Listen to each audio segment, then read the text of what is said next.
नमस्कार, आप देख रहे हैं राज प्रथम। मैं हूं आपके साथ वैष्णवी झा। बुलेटिन की शुरुआत करने से पहले नजर डालेंगे हेडलाइंस पर। दिल्ली में कूड़ा पॉलिटिक्स, सीएम केजरीवाल के गाजीपुर पहुंचने से पहले बीजेपी का जोरदार हंगामा। यूपी के प्रयागराज में भीषण सड़क हादसा, 5 लोगों की मौत, सीएम योगी ने जताया दुख। नोटों पर फोटो को लेकर सियासी घमासान, केजरीवाल के बयान पर सपा सांसद बोले देश में पैदा हो सकती है अशांति। पटना पहुंचते ही ओबी राजभर ने लालू और नीतीश पर बोला हमला, कहा मुख्यमंत्री दो मुंह वाले सांप। और झारखंड में टीवीएनएल की एक यूनिट ठप हो जाने से फिर गहराया बिजली संकट, बढ़ी लोगों की परेशानियां। अब खबरें जानेंगे विस्तार से। दिल्ली के गाजीपुर लैंडफिल साइट पर आज दिल्ली के सीएम अरविंद केजरीवाल ने जाने का ऐलान किया था। सीएम अरविंद केजरीवाल ने जाने से पहले दिल्ली बीजेपी के कार्यकर्ता वहां पहुंच गए और प्रदर्शन करने लगे। इस दौरान बीजेपी कार्यकर्ताओं ने केजरीवाल वापस जाओ, केजरीवाल हाय हाय के नारे लगा रहे थे। दरअसल दिल्ली में एमसीडी के चुनाव की सुगबुगाहट के बीच दिल्ली की सियासत गर्म होती जा रही है। बीजेपी और आप एक दूसरे पर हमलावर है। दिल्ली बीजेपी कार्यकर्ता गाजीपुर में दिल्ली सरकार के खिलाफ विरोध कर रहे थे, जिसके तुरंत बाद आम आदमी पार्टी वहां पहुंचे और उनके खिलाफ नारेबाजी करने लगे। बीजेपी और आम आदमी पार्टी कार्यकर्ता आमने सामने आ गए और एक दूसरे के खिलाफ नारेबाजी करने लगे। पुलिसकर्मी मौके पर मौजूद रही और दरअसल दिल्ली के सीएम अरविंद केजरीवाल आज सुबह ट्विटर पर एक पोस्ट शेयर करते हुए कहा था कि इनके एक नेता से मैंने पूछा 15 साल में नगर निगम में क्या काम किया है। आपको बता दें कि गाजीपुर लैंडफिल साइट पर इस समय कचरे के पहाड़ के रूप में दिखाई दे रहा है और इस कचरे से निपटने के लिए कई योजनाएं बनाई गई, लेकिन कोई भी योजना प्रभावी रूप से काम नहीं किया। इस योजना में ताजे कचरे का निपटान के लिए यहां 6 महीने से बंद पड़े वेस्ट टू एनर्जी प्लांट को जून में दोबारा शुरू किया गया, लेकिन इससे भी कुछ ज्यादा फर्क नहीं पड़ा और लैंडफिल साइट वैसा ही बना हुआ है। इस लैंडफिल साइट से आसपास में के रह रहे लोगों के लिए मुसीबत बन के रह गई है और लोगों के लिए बीमारी को दावत दे रही है। तो साफ तौर पर आज सीएम केजरीवाल जो है वो गाजीपुर पहुंचे। वहां पर केजरीवाल की पहुंचने से पहले ही बीजेपी कार्यकर्ताओं ने नारे लगाने शुरू कर दिए थे। केजरीवाल हाय हाय के नारे लगे, केजरीवाल वापस जाओ के भी नारे लगे। तो साफ तौर पर दिल्ली में कूड़ा पॉलिटिक्स जो है वो आज देखने को मिला।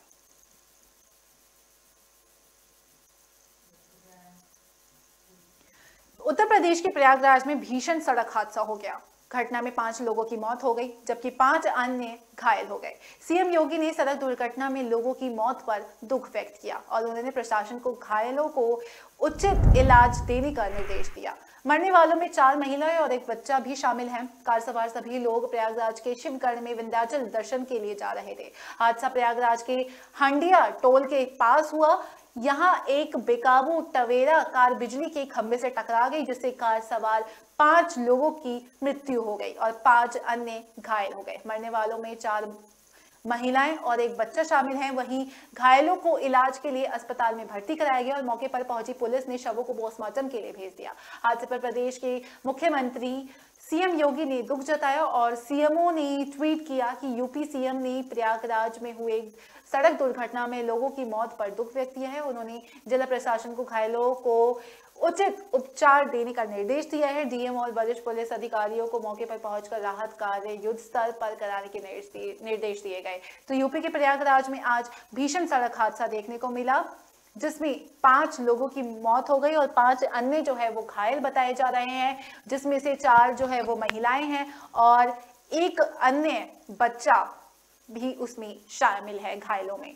सीएम योगी ने इस हादसे पर दुख जताया और प्रशासन को घायलों के लिए उचित इलाज करने का निर्देश दिया।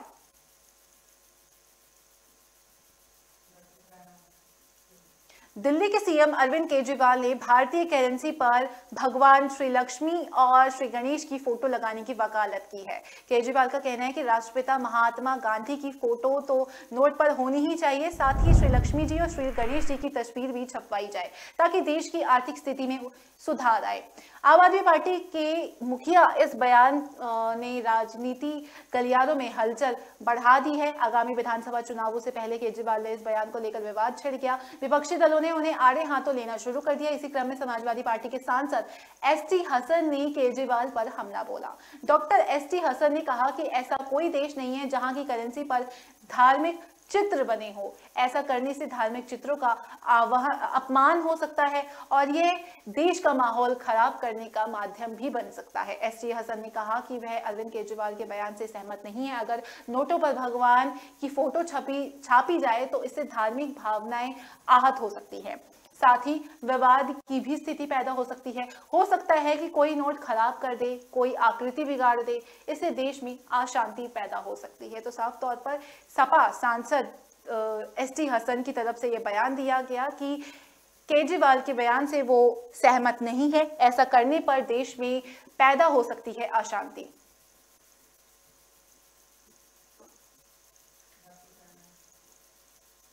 सुहेल देव भारतीय समाज पार्टी की सावधान यात्रा पर समापन आज पार्टी की स्थापना दिवस पर पटना में हो रहे हैं और इस अवसर पर पार्टी की ओर से सावधान महारैली का आयोजन गांधी मैदान में किया गया। यूपी से यात्रा शुरू हुई जो कि पटना पहुंच गई है। गुरुवार को बातचीत के दौरान ओपी राजभर ने लालू प्रसाद यादव और नीतीश कुमार पर जमकर हमला बोला।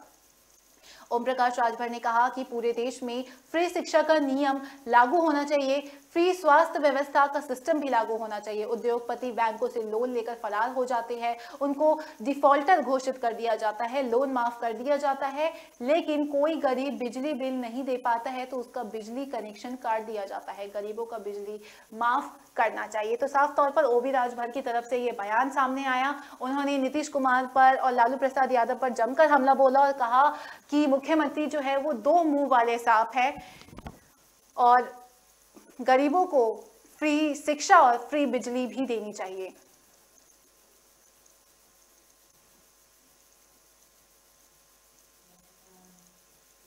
झारखंड में बिजली संकट एक बार फिर गहराता हुआ नजर आया। राज्य के विद्युत उत्पादक संयंत्र तेनूघाट विद्युत निगम लिमिटेड की एक यूनिट से बिजली उत्पादन बुधवार को ठप हो गया था। विद्युत उत्पादन ठप होने की वजह से राज्य में बिजली संकट बढ़ गया और राजधानी रांची समेत राज्य के अन्य शहरों में बिजली की लोड शेडिंग की जा रही है। एक यूनिट का बॉयलर लीकेज होने की वजह से उत्पादन ठप हुआ। हालांकि यूनिट नंबर 2 चालू है। एक यूनिट बंद होने से राज्य में लगभग 200 मेगावाट बिजली की कमी हो गई और बिजली संकट के बीच पावर एक्सचेंज की अतिरिक्त बिजली लेने पर केंद्र सरकार की रोक जारी है, जिसके चलते 200 मेगावाट बिजली कम मिल रही है और राज्य में बिजली की मांग लगभग 1200 मेगावाट की थी। लेकिन उपलब्धता केवल 1800 मेगावाट की ही थी। कुल मिलाकर राज्य में बुधवार को 400 मेगावाट बिजली की कमी हुई और बुधवार को दोपहर के बाद रांची समेत लोहरदगा, गुमला, सिमडेगा, लातेहार, पलामू, गढ़वा, खूंटी, जमशेदपुर और चाईबासा में लोड शेडिंग कर बिजली की आपूर्ति हो रही थी। झारखंड में बिजली संकट पहली बार देखने को मिल रही है और इसमें पहले भी राज्य बिजली की कमी से जूझता हुआ नजर आया था।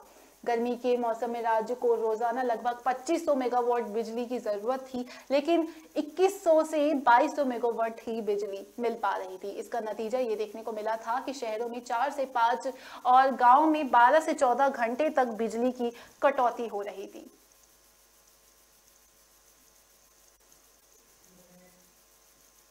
फिलहाल वक्त तो चला एक छोटे से ब्रेक का। अब बने रहिए राज प्रथम के साथ।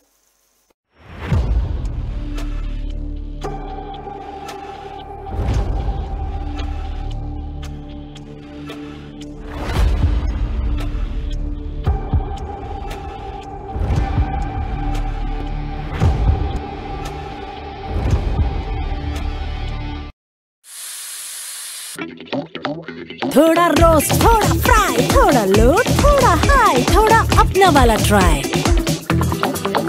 मेरा ट्विस्ट, मेरा टेस्ट, मेरा ट्विस्ट। अमृतसरी छोले, मेरे वाले छोले। वंडर मसाला, मेरा ट्विस्ट, मेरा टेस्ट।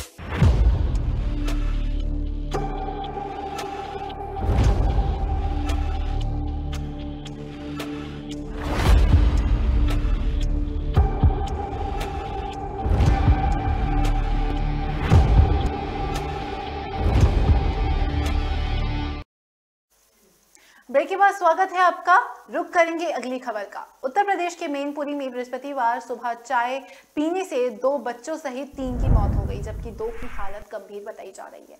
एक एक कर जब सभी बेहोश हुए तो परिवार के लोगों का होश उड़ गया। तत्परता से सभी को अस्पताल ले जाया गया और घटना की जानकारी मिलने के बाद एसपी, सीएमओ सहित अन्य अधिकारी जिला अस्पताल पहुंचे और बताया गया कि महिला ने भूल से चाय में पत्ती के साथ ही धान की फसल डालने वाली कीटनाशक दवा डाल दी थी, जिससे चाय जहर बन गई।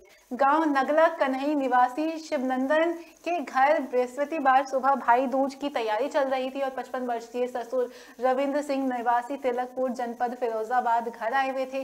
सभी लोग चाय पीने के लिए बैठे ही थे, तभी पड़ोस में रहने वाली सोबरन सिंह वहां आए और सभी लोग चाय पीने लगे। अचानक रविंद्र सिंह सोबरन की अचानक तबीयत खराब हो गई। वह बेसुध होकर गिर पड़े और परिजन जब तक उन्हें संभालते तब तक 35 वर्षीय शिवनंदन और 6 वर्षीय पुत्र शिवांग और 5 वर्षीय दिव्यांश की हालत भी बिगड़ गई। आनंद फानंद परिजन सभी को लेकर जिला अस्पताल पहुंचे। वहां चिकित्सकों ने रविंद्र सिंह, शिवांग और दिव्यांश को मृत घोषित कर दिया। वहीं सोबरन और शिवनंदन की हालत गंभीर बनी हुई है। 3 मौत की खबर सुनते ही परिजनों में कोहराम मच गया। हादसे की सूचना मिलने के बाद सीएमओ डॉक्टर टीपी सिंह ने जिला अस्पताल पहुंचकर जानकारी ली और एएसपी राजेश कुमार भी मौके पर पहुंच गए। एएसपी ने घटना के संबंध में परिवार के सदस्यों की जानकारी जुटाई और एसपी कमलेश दीक्षित ने बताया कि घर की एक महिला चाय बना रही थी, जिसने चाय पत्ती के साथ ही धान में डालने वाली कीटनाशक दवा भी डाल दी, जिससे चाय जहर बन गई। इस चाय को 2 बच्चों सहित 5 लोगों ने पिया, जिसमें से 3 की मौतें हो गई और जबकि 2 लोगों की हालत गंभीर बनी हुई है और उन्हें उपचार के लिए सिफई रेफर कर दिया गया है। तो साफ तौर पर आज ये देखा गया कि चाय जो है वो जहर बन गई। एक महिला जो है वो चाय बना रही थी, वो चाय में चाय पत्ती के साथ साथ उसने धान में कीटनाशक दवाई जो डाली जाती है वो उसने चाय में डाल दी, जिसकी वजह से चाय जो है वो जहर बन गई। सभी लोगों ने जब उसको पिया तो लोग एक एक करके बेहोश होने लगे और हालत एक एक कर 3 की जो है वो तीनों की ही मौत हो गई और 2 की हालत जो है वो गंभीर बताई जा रही है।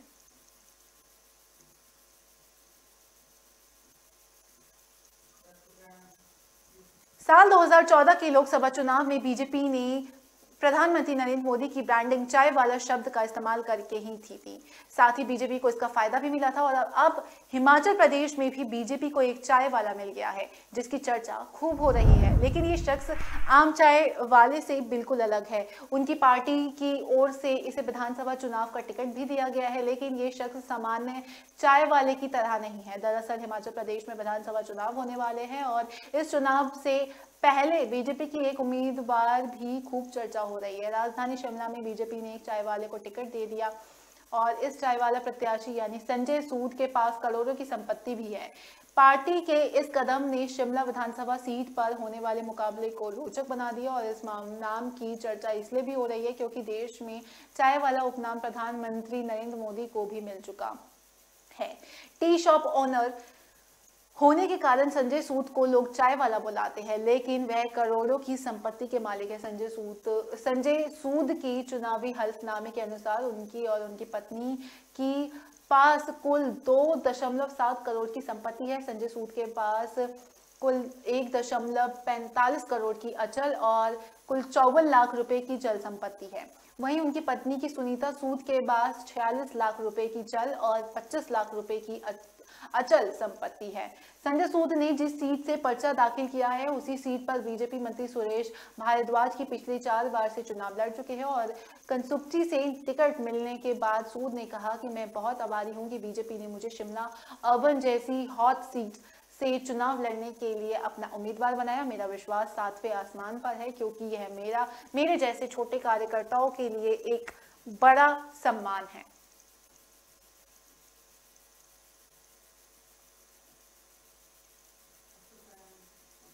जन स्वराज यात्रा पर निकले प्रशांत किशोर लगातार ऐसे बयान दे रहे हैं कि बीजेपी सियासी गलियारे में खूब चर्चा हो रही है। पिछले 25 दिनों से प्रशांत किशोर जन स्वराज यात्रा पर है और 2 अक्टूबर को बेतिया के बीतीहारवा से प्रशांत किशोर ने इस यात्रा की शुरुआत की थी। वे सभी पंचायतों का भ्रमण कर रहे हैं और इस दौरान में जो खर्च हो रहा है वह पैसा कौन दे रहा है, इसका खुलासा प्रशांत किशोर ने बुधवार को किया था। उन्होंने खुद ही बताया कि कैसे उनका मिशन पूरा हो रहा है और पीके ने कहा कि देश के 6 राज्यों के मुख्यमंत्री उनको जन स्वराज यात्रा में मदद कर रहे हैं। और प्रशांत किशोर ने कहा कि वो कोई बड़ा मंच, बड़ी रैली या हेलीकॉप्टर में खर्च नहीं कर रहे हैं, लेकिन जिस सिस्टम से वो चल रहे हैं उसमें कुछ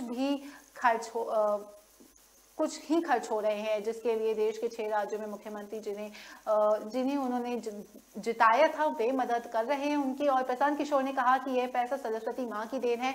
वो 10 सालों से काम कर रहे हैं और इस दौरान 11 चुनावों में होने का काम भी किया है। 6 ऐसे मुख्यमंत्री हैं जिनके लिए उन्होंने काम किया और उनके सहयोग से मुख्यमंत्री बन गए। पीके ने कहा कि उन्होंने कभी किसी से पैसा नहीं मांगा है। आज जब वो बिहार में जन स्वराज यात्रा पर है तो वो उन 6 मुख्यमंत्रियों से कह रहे हैं कि मदद की जाए। बता दें कि मुख्यमंत्री नीतीश कुमार के लिए भी प्रशांत किशोर ने काम किया था और महागठबंधन की सरकार तब बनी थी और मुख्यमंत्री नीतीश कुमार भी बन गए थे।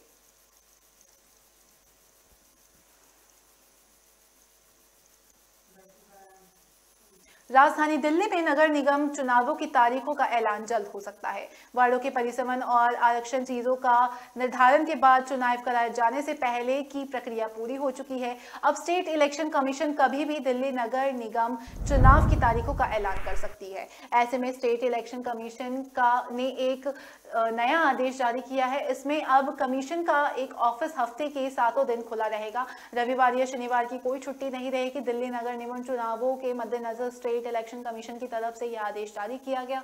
निगम के चुनावों की तारीख के ऐलान को लेकर तेजी से काम किया जा रहा है और सभी अधिकारियों को निर्देश दिए गए हैं कि अब इलेक्शन कमीशन का दफ्तर हफ्ते में 7 दिन खुला रहेगा। इसे तेजी से काम करते हुए जल्द से जल्द निगम चुनावों की तारीख का ऐलान किया जा सके। बता दें कि वार्डों के परिसीमन के बाद दिल्ली नगर निगम में वार्डों की कुल संख्या 200 के आसपास घटाकर 250 कर दी गई है और अब निगम चुनाव 250 वार्डों पर ही लड़े जाएंगे। इसके साथ ही इसमें से अनुसूचित जाति के लिए भी आरक्षित किए गए हैं और इसमें 21 महिला और 21 पुरुष वार्ड भी आरक्षित है। बचे हुए 208 वार्डों में से 104 वार्ड महिलाओं के लिए और 104 पुरुषों के लिए आरक्षित है। निगम चुनावों में महिलाओं को 50% का आरक्षण दिया गया है। यह सभी प्रक्रिया पूरी हो चुकी है और बस अब कभी भी Delhi state election commission Delhi नगर निगम चुनावों की तारीखों का ऐलान कर सकता है। इसी कड़ी में कमीशन ने एक बड़ा आदेश भी जारी किया है। इसके अंतर्गत कमीशन का ऑफिस अब 7 दिन काम करेगा और यह आदेश कमीशन में काम करने वाले सभी अधिकारियों को भी भेजा गया।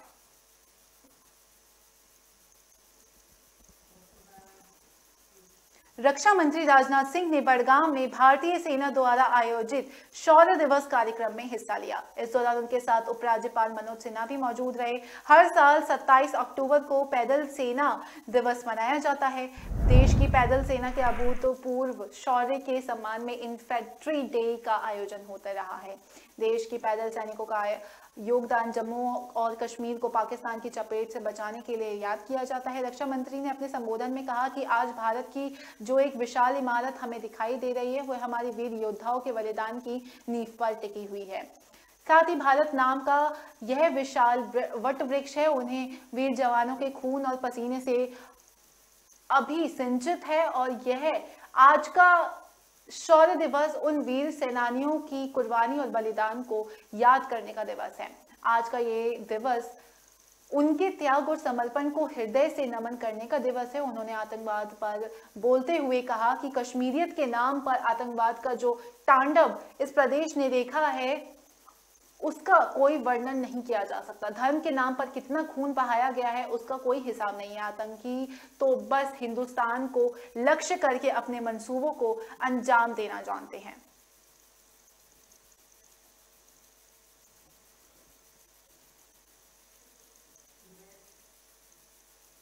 वक्त तो चला एक छोटे से ब्रेक का। ब्रेक के बाद जल्द हाजिर होंगे।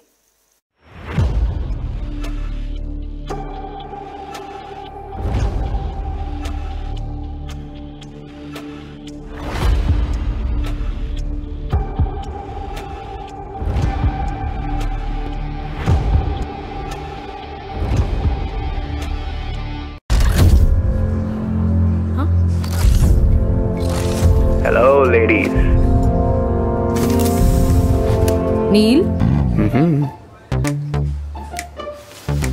मेरी चांद के लिए चांद का टुकड़ा।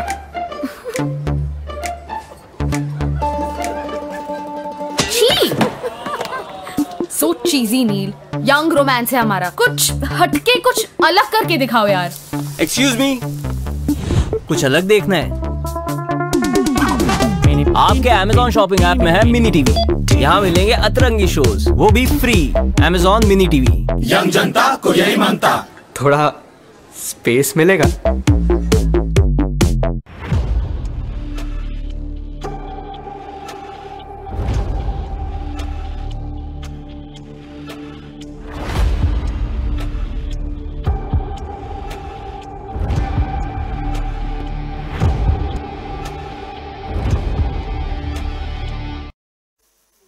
ब्रेक के बाद स्वागत है आपका। बढ़ेंगे अगली खबर की ओर। गुजरात विधानसभा चुनाव का ऐलान होने के में अब देरी नहीं बची है। वहीं पीएम नरेंद्र मोदी के गृह प्रदेश में 14वीं विधानसभा का कार्यकाल 18 फरवरी 2023 को खत्म हो रहा है। ऐसे में यहाँ सभी दल जीत हासिल कर सत्ता पर काबिज होने की पुरजोर की तैयारियों पर जुटे हुए हैं। बीजेपी इसमें एक कदम आगे बढ़कर सक्रिय है। पीएम का कनेक्शन तो इस राज्य से ही है तो वो स्वाभाविक ही है कि पार्टी उनकी छवि और उनके नाम पर यहाँ विधानसभा चुनावों का सियासी खेल और अपने पक्ष करने के लिए पूरी ताकत झोंक रहा है।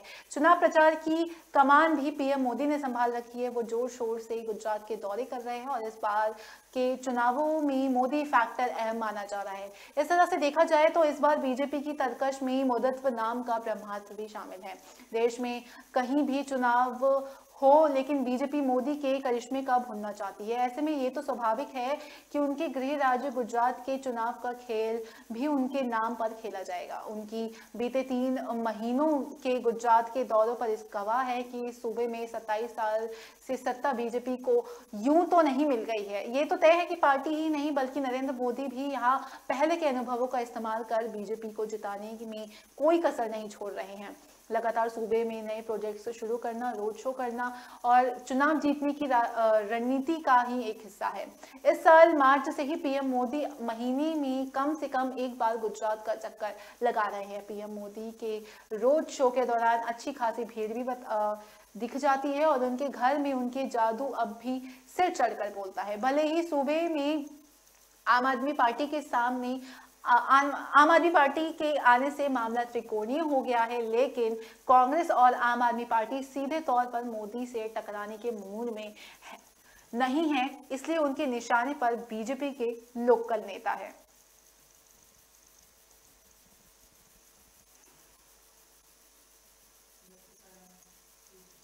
विजन 2047 के तहत राज्यों के गृह मंत्रियों का 2 दिवसीय चिंतन शिविर आज से फरीदाबाद के सूरज कुंड में शुरू हुआ, जिसकी अध्यक्षता और उद्घाटन गृह मंत्री अमित शाह ने किया। जबकि पीएम नरेंद्र मोदी 28 अक्टूबर को वीडियो कॉन्फ्रेंसिंग के जरिए समापन सत्र को संबोधित करेंगे। गृह मंत्रियों के चिंतन शिविर में साइबर अपराध प्रबंधन के लिए इकोसिस्टम विकसित करने और पुलिस बलों के आधुनिकीकरण, अपराधी न्याय प्रणाली में आईटी के बढ़ते उपयोग, भूमि सीमा प्रबंधन के तटीय सुरक्षा और अन्य आंतरिक सुरक्षा से संबंधित मुद्दों पर चिंतन किया जाएगा। शिविर में भाग लेने के लिए सभी राज्यों के गृह मंत्री और संघ प्रशासित प्रदेशों के उपराज्यपाल और प्रशासकों को आमंत्रण किया जाएगा। राज्यों के गृह सचिव, पुलिस महानिदेशक और केंद्रीय सशस्त्र पुलिस बलों और केंद्रीय पुलिस संगठनों के महानिदेशक भी चिंतन शिविर में भाग लिया। और 2 दिन के चिंतन शिविर का उद्देश्य विजन 2047 और प्रधानमंत्री मोदी के स्वतंत्रता दिवस भाषण में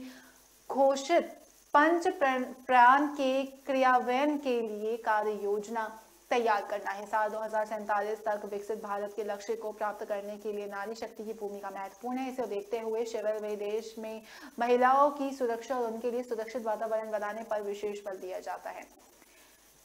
साथ ही शिविर का उद्देश्य उपयुक्त क्षेत्रों में राष्ट्रीय नीति निर्माण और बेहतर योजनाओं और समन्वय को सुगम बनाना भी है। चिंतन शिविर में 6 सत्रों में विभिन्न विषयों पर चर्चा की जाएगी। शिविर के पहले दिन होमगार्ड, आधिकारिक सुरक्षा और आगम्य सुरक्षा और शत्रु संपत्ति आदि कई महत्वपूर्ण मुद्दों पर विचार विमर्श होगा।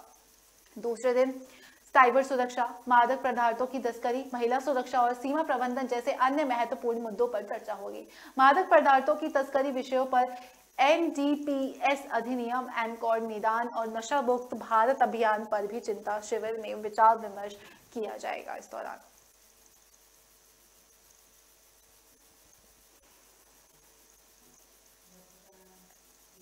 हरियाणा के मुख्यमंत्री मनोहर लाल खट्टर ने 26 अक्टूबर को कहा कि डेरा सच्चा सौदा प्रमुख गुरमीत राम रहीम को दी गई पैरोल में उनकी कोई भूमिका नहीं है, क्योंकि जेल के अपने नियम होते हैं और सीसा में अपनी 2 शिष्याओं से दुष्कर्म के आरोप में 20 साल जेल की सजा काट रहे राम रहीम को हाल ही में 40 दिन की पैरोल मिली थी। और हरियाणा में 3 नवंबर को आदमपुर उपचुनाव और पंचायत चुनाव भी है।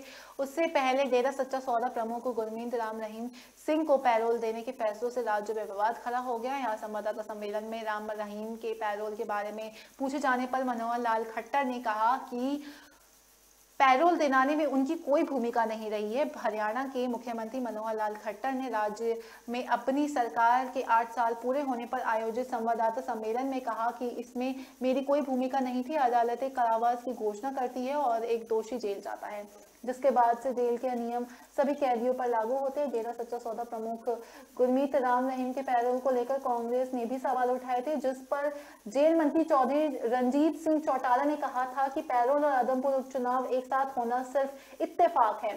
चुनाव को लेकर राम रहीम को पैरोल नहीं दी गई है। चौधरी रणजीत सिंह चौटाला ने कहा कि पैरोल देना कोर्ट का मामला है।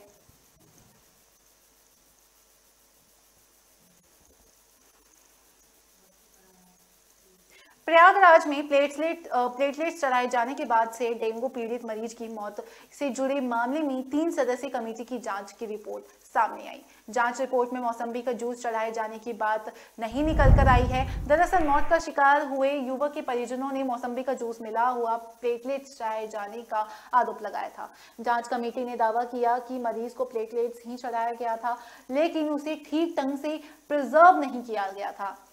वहीं रिपोर्ट्स की माने तो मरीज को असुरक्षित ढंग से रखा गया। प्लेटलेट्स यानी प्योरली प्रिजर्व्ड प्लेटलेट्स चढ़ाया गया और प्लेटलेट्स चढ़ाए जाने के बाद से इलाज के दौरान मरीज की मौत हो गई। डीएम संजय खन्नी ने एसडीएम और सीओ और डिप्टी सीएमओ की जांच कमेटी बनाई थी और कमेटी ने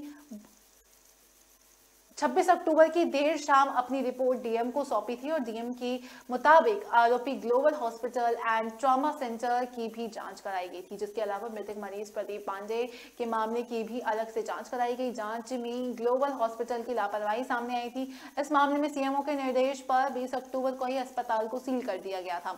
सीएमओ के स्तर पर अग्रिम कार्रवाई नहीं की जा रही है और प्रयागराज विकास प्राधिकरण ने भी अस्पताल की बिल्डिंग में ध्वस्तीकरण का नोटिस जारी किया। हालांकि डीएम और एसएसपी ने 21 अक्टूबर को प्रेस कॉन्फ्रेंस कर एक गिरोह से जुड़े हुए 10 लोगों को गिरफ्तार करने का दावा किया था। प्रेस कॉन्फ्रेंस में बताया गया था कि गिरोह के लोग प्लाज्मा को ही प्लेटलेट्स बताकर उसे ऊंचे दामों पर जरूरतमंदों को बेचते थे। असुरक्षित तरीके से प्लाज्मा चढ़ाए जाने की वजह से कई मरीजों की तबीयत बिगड़ जाती थी।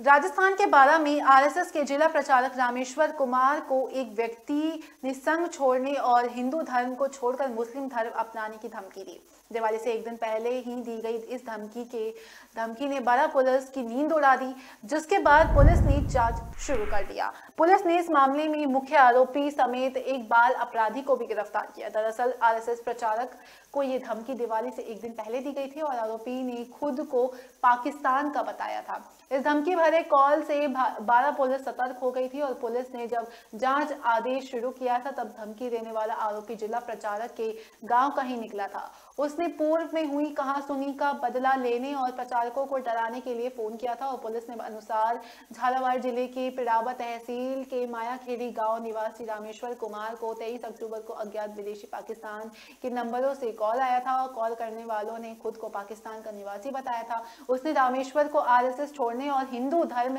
छोड़कर मुस्लिम धर्म अपनाने को कहा था। ऐसा नहीं करने पर फोन करने वालों ने उसको जान से मारने की धमकी तक दे डाली थी। आरएसएस प्रचारक रामेश्वर शर्मा ने इसे मजाक में लिया। कुछ देर बाद फिर दूसरे नंबर से कॉल आता है और कॉल कर आरोपी ने उनके लोकेशन तक बता दी। इसके बाद बीते कुछ दिनों से छिपावड़ौद में दौरा कर रहे रामेश्वर कुमार ने स्थानीय पुलिस थाने में इसकी शिकायत दर्ज कराई और पिछले दिनों उदयपुर में हुई टेलर कन्हैया लाल की हत्या जैसी घटनाओं से सबक लेते हुए बारा पुलिस तत्काल अलर्ट मोड पर आ गई और पुलिस अधीक्षक कल्याण मल मीना ने फोन करने वालों का पता लगाया और साइबर एक्सपर्ट की टीमों से ये पता लगाया गया।